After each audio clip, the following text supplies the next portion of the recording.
Bom dia, gente. Primeiro, obrigado a participação de todos estar aqui com a gente. Queria convidar a Renata aqui para a discussão aqui do último painel. Tudo bem? Fica à vontade. Ela sabe disso, mas eu tenho um carinho, uma admiração enorme por você. Apesar de parecer super jovem, Unibanco, Comgás, Smiles, CSU, Track and Field, Positivo e Gerdau.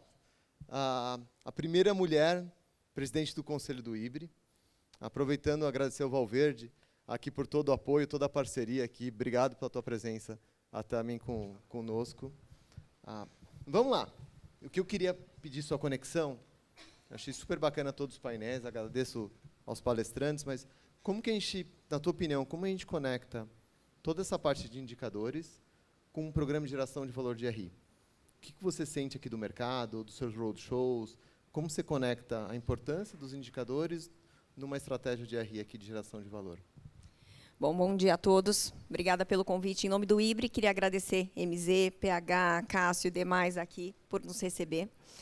É um prazer enorme falar com vocês, trazer um pouquinho da prática, né, do RI. Estou há 20 anos na área de relações com investidores, atualmente gerente geral de relações com investidores da Gerdau e presidente do Conselho de Administração do IBRE.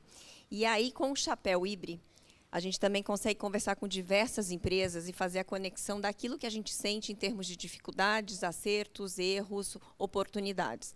E essa pergunta é muito interessante, porque a gente tem hoje em dia diversos indicadores, né? Tanto aqui no mercado brasileiro quanto no mercado internacional, e essa conexão entre, na prática, o quanto que a gente enxerga dos indicadores, da forma como as empresas se posicionam hoje no mercado, e quanto isso é genuíno dentro das companhias, e como que o RI ele é capaz de traduzir isso para fora.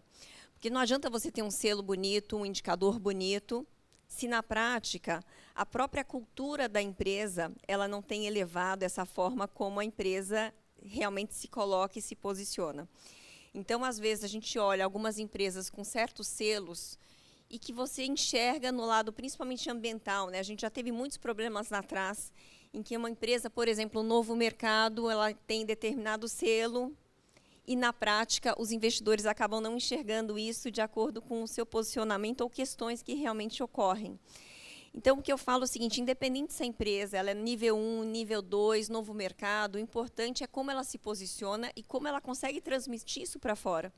E aí, esses indicadores todos que a gente estudou, né, nessa manhã, que foi muito rica, inclusive, a parte mais importante para mim é o seguinte, ok, consegui, conquistei e estou em determinados índices, mas de que maneira que realmente eu consigo mostrar para o mercado que eu faço jus àquele indicador e àquele índice que realmente a empresa pertence. A gente estava conversando aqui antes de entrar, e o que você falou de ser genuíno. Isso aqui é uma dica super bacana para todos, assim, porque a gente pegou até aquela carta do BlackRock, que eu ia falar sobre dados de ESG, de quanto é a importância, de como que é a metodologia do BlackRock versus o que o mercado estava ditando, e como você reage a isso. Se você reage de um RI reativo, onde a gente entrega o que o mercado demanda, e quando ele não demanda, a gente não entrega, ou a gente cria um RI genuíno, onde, independente do índice, independente do posicionamento de mercado ou de grandes fundos, como a gente cria algo genuíno para, assim, esse é o nosso posicionamento e assim que a gente vai ter um nível de disclosure. Né? E isso é muito interessante, né? Conversas de bastidores, eu acho que isso, eu não sei como vocês, RIs, vocês têm percebido isso na prática. ESG é um tema super relevante, muito importante, sempre existiu. E aí vem uma moda, né? Quais indicadores eu estou pertencendo? Como que eu me posiciono no fator ambiental, social, governança. BlackRock, um dos maiores incentivadores nessa frente. E a última cartinha fez assim, que algumas empresas realmente baixassem a bola no sentido de que, talvez o mercado não nos pergunte muito. E aí essa questão é assim, ou você tem ou você não tem. Ou você está bem posicionado no fator ambiental, social, governança. Governança, ou você tem ou você não tem. Independente se o mercado vem pleiteando, através de algumas outras frentes, né, se posicione de determinadas formas. E assim, é binário. ou existe ou não existe. Então, independente do que o mercado vem demandando, a empresa, e aí cabe ao RI transmitir da melhor forma possível essa comunicação para o mercado. Porque uma hora isso volta novamente. E a maneira como a gente se posiciona nessas 3 vertentes, né, social, ambiental e governança, isso vai reverter lá na frente na questão financeira, no valuation, no posicionamento que a empresa tem perante, inclusive, seus peers, mercado e todos os seus stakeholders. Muito legal, Rê. Uma coisa que eu aprendo muito contigo, com o Valverde, todos os profissionais de RI, um dos papéis do RI é trazer de fora para dentro, de dentro para fora. Como vocês acham que os profissionais de RI devem pegar agora esse relatório do estudo e trazer para dentro essa discussão de aonde a gente vai melhorar, onde a gente vai enquadrar a empresa? Você acha que tem essa discussão junto ao conselho, junto aqui aos comitês? Esse estudo, primeiro, parabenizar, muito rico e muito interessante, porque assim a gente sabe, respondendo um formulário de referência, como eu me posiciono. E agora eu consigo fazer meu desvio padrão para a média do mercado, que é aquilo que a gente enxergou. Isso aqui é uma oportunidade muito rica para que as empresas tragam para si, no sentido de que, olha onde eu estou, olha a média do mercado como está. E o que faz falta para eu conseguir almejar e me enquadrar em determinados pontos. Uma questão que me chamou muita atenção aqui, e aí eu acho muito relacionada a todos os painéis, o como que a gente ainda tem poucas mulheres em cargos de liderança. E aí é o seguinte, aí trazendo para dentro das empresas, né, e aí cada empresa sabe como se posiciona. O que falta, talvez, para essas empresas darem oportunidade para que essas mulheres almejem cargos maiores de liderança. Então, a diversidade ainda é muito pequena nesse mercado nosso brasileiro, com base nessa pesquisa referente ao formulário de referência. É muito rico esse estudo, eu acho que tem uma oportunidade enorme para as empresas realmente alcançarem e almejarem um melhor posicionamento. E aí, o que eu sinto muito, né? Talvez as empresas elas possam se basear e ter como apoio também o suporte do IBRE, no sentido de que o Instituto ele traz esse networking, ele traz essa relação, ele pode ajudar esse melhor relacionamento das empresas com alguns dos seus pares. Então, o networking também é muito importante para que a gente sinta o seguinte, como que outras empresas têm feito também? Às vezes, as dores do mercado, elas fazem com que a gente realmente cresça e evolua no nosso posicionamento e da forma como a gente age e atua no dia a dia. Super importante. E aproveitando, próxima semana tem um encontro de RI, convido a todos a estarem presentes. Eu acho que vai 24 e 25. 24 e 25. No Teatro B32. Aqui na Baleia. E acho que para a parte de networking, de troca, eu falo, nós, RIs, a gente não compete entre si. Então, essa troca... A gente agrega, né? A gente agrega, e né? o mercado todo ganha com isso. Então, acho que é super importante, é um momento super bacana. A Renata me falou uma frase nos bastidores que eu adorei. E eu vou tentar fazer essa conexão aqui com a parte de ESG, que é onde a gente sempre falava que o futuro é incerto. E hoje em dia, aqui no Brasil, parece que o passado que é incerto. E eu queria a tua opinião aqui, me faz a conexão que a gente conversou. Não é uma frase, o Cássio, que é nosso garoto, né, Ele falou, nosso gostei famoso, dessa frase, eu vou repetir lá não na é boa. No Brasil, o passado é O incerto. passado é incerto e o RI fica na saia justa de como que você responde para o mercado agora, né? Era uma lei julgada, transitada, olha, mudou tudo. E aí os investidores começam a te ligar, e os investidores te questionam. Como que você explica, né? Porque determinadas questões vão impactar no lado financeiro da empresa. Eu acho que essa parte de comunicação, hoje em dia, é algo que eu, inclusive, enxergo para o futuro, tá? Do mercado e do posicionamento dos profissionais de relações com investidores.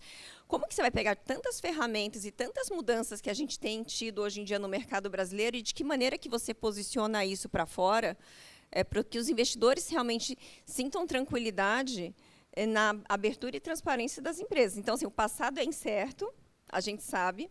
E aí, quando eu falo passado é incerto, eu estou me referindo a questões econômicas, macro, setor macroambiente, então vamos pensar dessa forma, e de que maneira que eu trago uma comunicação proativa para o mercado, fazendo com que realmente o meu público de investidores se sinta resguardado no sentido de que, ok, veio a transparência e veio a comunicação de uma maneira ativa, e isso faz com que a empresa se torne cada vez mais proativa e transparente, e aí vem todos esses fatores, novamente, ESG, né? Eu acho que quando a empresa se acua e o profissional de RI ele foge do mercado e não quer falar com os investidores, isso acaba sendo muito ruim.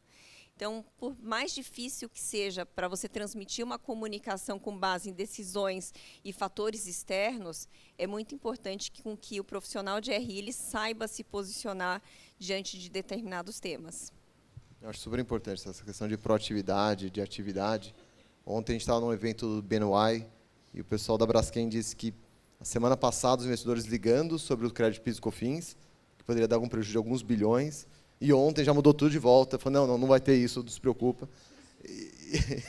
E dá-lhe emoção, dá-lhe coração, e é o RI que está no front, né? Porque quando a gente vai para um roadshow e os principais questionamentos vêm de governo, vêm do passado, de instabilidade, a gente não está falando mais do nosso case, né, da Investment Ease, a gente está focando para acalmar o investidor estrangeiro, acho que esse é um grande desafio de todos vocês. Comunicação. Comunicação é tudo nessa hora. É trazer calma, ok, baixa a bola, vamos explicar, e aí você se posiciona melhor, e isso faz com que o investidor ele sinta confiança em realmente comprar, se posicionar. Não estou falando se é para comprar, se vender o papel da empresa, mas para se posicionar de maneira consciente e tranquila, de acordo com todas as métricas e todo o horizonte que ele possa ter dentro daquela companhia que ele tem participação.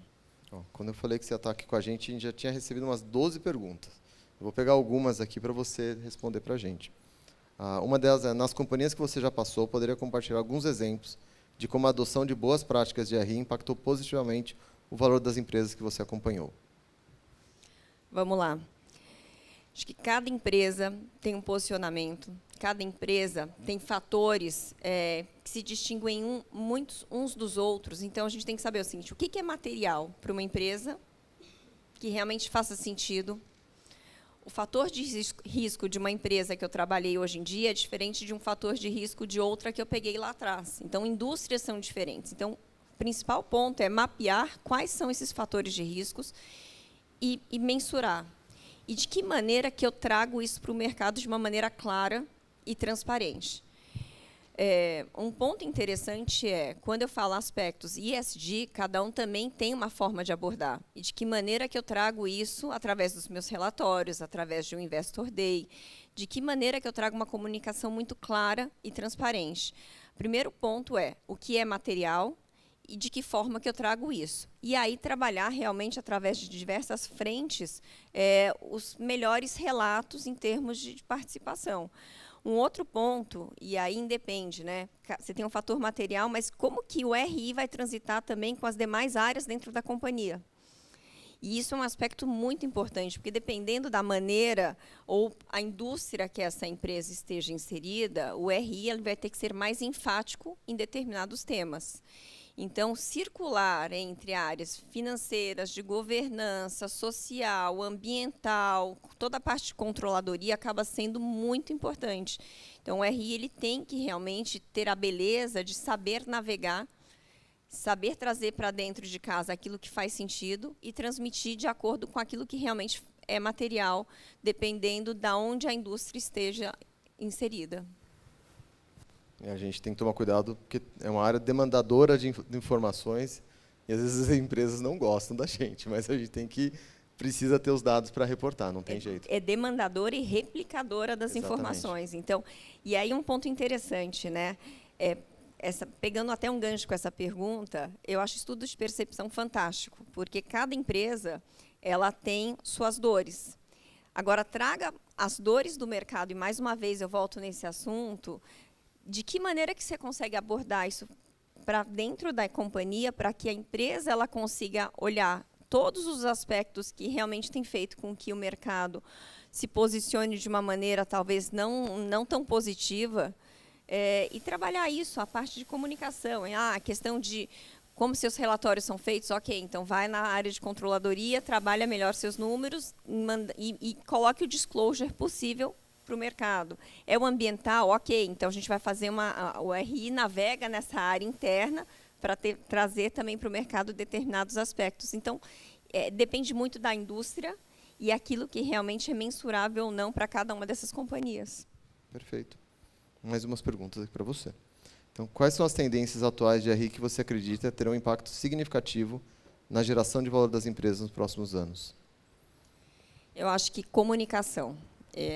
A gente está, hoje em dia, vivendo um boom de muitas ferramentas. Inteligência artificial é um dos aspectos que a gente mais escuta falar. E o RI que não souber se comunicar ou que não souber fazer diferente a forma como ele elabora um relatório, a forma como ele analisa a sua base de dados, ele acaba ficando para trás. Então, por exemplo, Gerdau, tá? Trazendo um pouco de aspecto de Gerdau e fazendo um gancho com o painel que a gente vai ter agora no IBRE, no segundo dia, no dia 25. A gente tem implementado toda a parte de inteligência artificial dentro da área de relações com investidores. E a gente vai abordar isso também no dia 25, porque hoje em dia eu não preciso ter uma pessoa, um analista que seja planilhando tudo para me fazer uma apresentação e prescrever, de repente, parágrafos básicos em que a minha inteligência artificial ela pode suprir tudo isso. Claro que tem uma parte de governança muito importante. Dados não podem ser expostos para fora, então você tem que trabalhar isso dentro de casa. Como que você desenvolve isso dentro de casa é um aspecto assim fundamental, e a gente tem feito isso pelo lado da Gerdau, de toda a plataforma interna. Mas eu não preciso que o meu analista ele demore horas e horas e horas para, de repente, fazer o mais do mesmo, que às vezes a gente tem um relatório que você muda análise, você muda números, mas eu preciso que o aspecto humano, realmente, do profissional esteja para conduzir esta ferramenta, para pensar de uma maneira diferente. Então, acho que a parte de comunicação ele acaba sendo muito importante. Por exemplo, imagina a tua inteligência artificial puxando toda a tua base, com quem que você tem falado, todas as suas conferências, se a pessoa tem comprado ou vendendo aquele papel.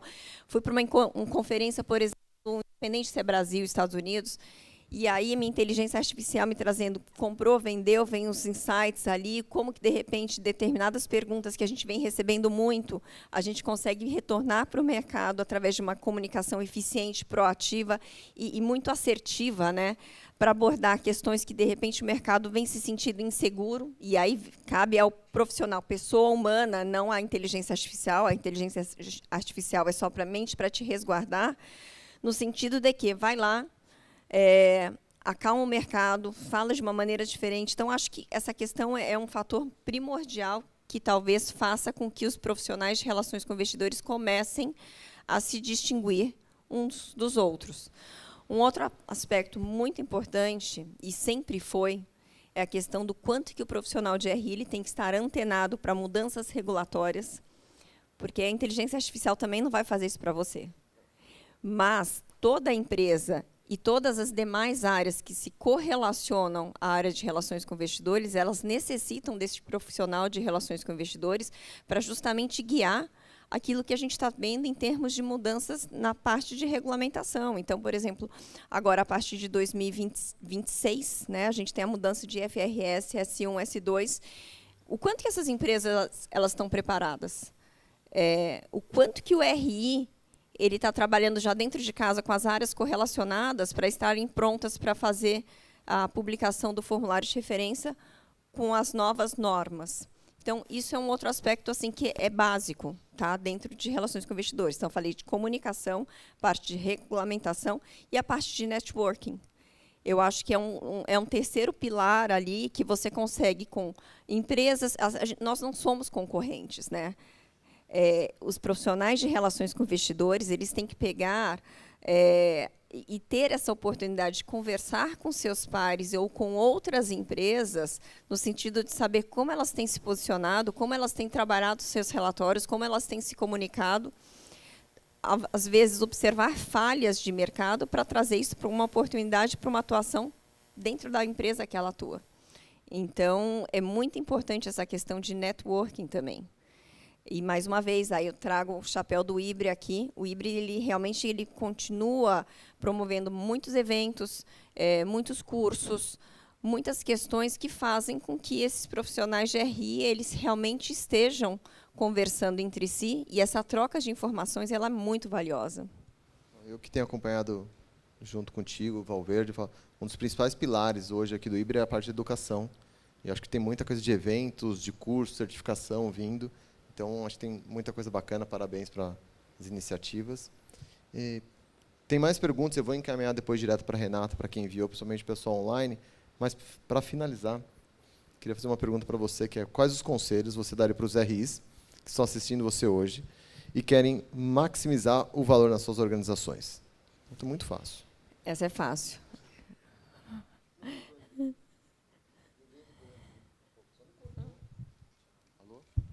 Ninguém tem problema de liquidez, não tem problema de cobertura, os múltiplos estão tranquilos, o Brasil está fácil. Dá o conselho.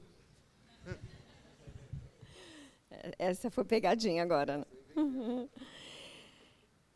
Primeira coisa, estudem, né? Estudem no sentido de que como que a gente se comunica, de que maneira que a gente se posiciona, o passado é incerto, que a gente já sabe.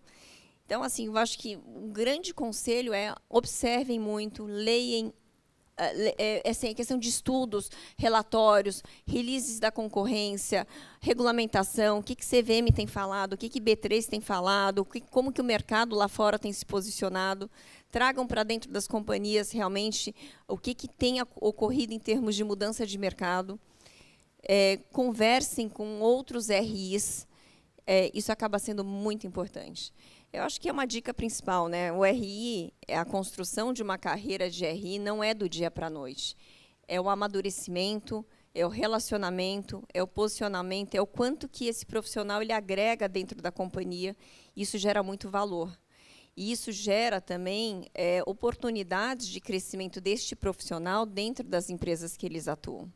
Então, hoje em dia, ter uma boa comunicação, ter uma boa postura, ter um olhar realmente diferenciado em questões de mudanças de mercado ou de posicionamentos, né, independentes, algo que, de repente, tenha sido muito demandado no passado e hoje menos, mas se a empresa ela se posiciona de uma maneira proativa, e aí volta novamente nos fatores ESG, que são muito importantes. Então, independente se uma BlackRock solta uma cartinha, de repente, abaixando um pouco a bola, se isso ocorre dentro da companhia, continuem se posicionando de uma maneira diferenciada, porque uma hora isso volta novamente. Renata, obrigado mais uma vez. Eu sei que eu te peço para participar dos eventos umas 10 vezes por ano. É sempre um prazer enorme. Obrigado, tá? Eu que agradeço. Obrigada a todos. Gente, obrigado por estarem com a gente mais uma vez, tá?